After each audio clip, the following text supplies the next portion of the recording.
Une sensation psychologique, les gars, elle est horrible. La sensation d'être bloqué dans sa vie. Tu vois tout le monde avancer, tu vois tout le monde vivre leur vie, tout le monde aboutir à leur projet et toi tu restes sur le côté, t'es bloqué.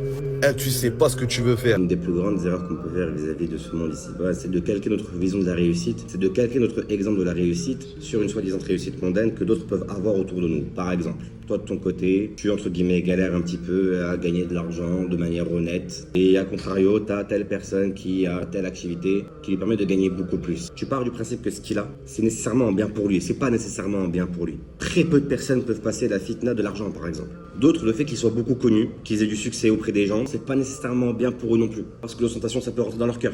On a vu récemment des gens qui étaient soi-disant dans leur réussite mondaine, si on doit se calquer uniquement sur l'exemple qu'on a mondainement, ils étaient au top, et là récemment ils sont décédés. Et ils sont décédés vraiment qu'Allah leur pardonne pour tout ce qu'ils ont fait parce que on a peur pour eux. La réussite, elle n'est pas ici-bas. Et quand bien même tu réussirais ici-bas, parce que ça vient de la part de ton Seigneur, il ne t'est pas dit qu'Allah subhanahu wa ta'ala ne va pas tout te reprendre.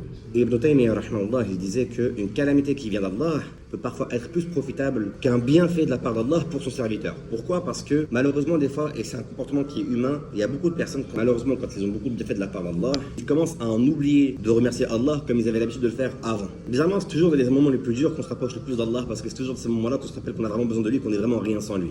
Et parfois, pour certains, il vaut mieux finir leur vie comme ça que de finir leur vie et entre guillemets paisiblement dans beaucoup de bienfaits parce que c'est ça qui peut les faire détourner de l'objectif final qui est le fait de rencontrer Allah.